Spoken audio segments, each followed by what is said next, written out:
অসুস্থতা আল্লাহর নিয়ামত হবে।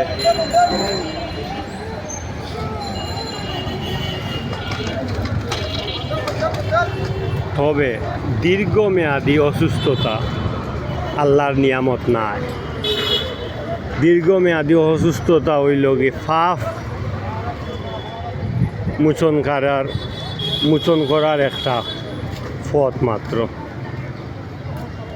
আর এইসব বেশিরভাগ ফাফিদের ক্ষেত্রেও হয়।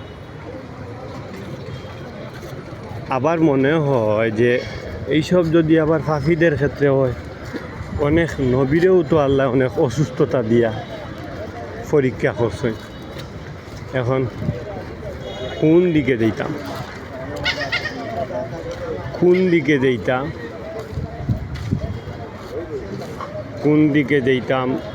কিতা হইতাম চিন্তা করলে আসলে ও কথা হয় যে আসলে যার যেখান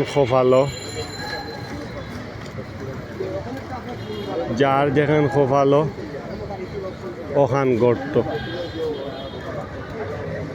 যার যেখান খোফালো ওখান গর্ত। পরিশেষে আর একটা জিনিস আমার মাথার মাঝে আসলে তো দেখিলেই আমার মারে যে অ্যাম্বুলেন্স দিয়া নিছিলাম, এই অ্যাম্বুলেন্স পাইনি।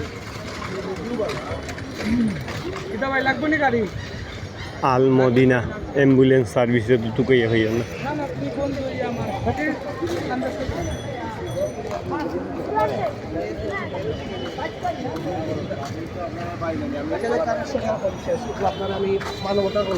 আল মদিনা অ্যাম্বুলেন্স সার্ভিস নাই।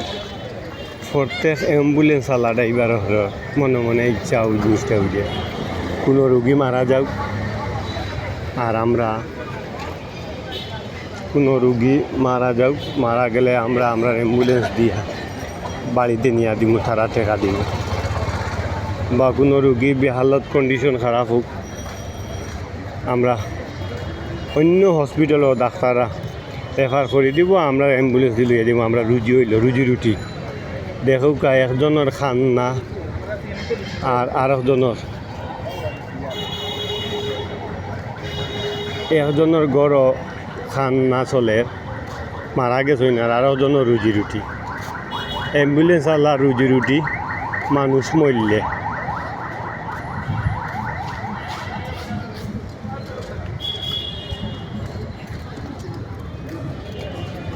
অ্যাম্বুলেন্স আল্লাহ রুজি রুটি মানুষ মরলে, অ্যাম্বুলেন্স আল্লাহ রুজি রুটি মানুষ মরলে, আর যার মূল্য তার তো জিন্দগি একবারে শেষ হয়ে গেল।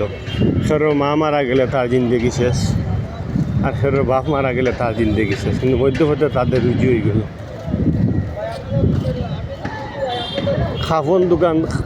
খাফন দোকানদারে খাফন বেচে তার রুজি রুটি নির্বাহ করে। আর আরক গড় হইল কি আরক গড়র বাচ্চাইন্তর জিন্দগি বিনাশ হয়। এটাই না আমাদের দুনিয়া। এই দুনিয়া চলতে হইলে যে কত কিছুর মোকাবিলা হইতে হয় জীবনে, কত কিছু। আল্লাহ তুমি রহম করো, আমিন।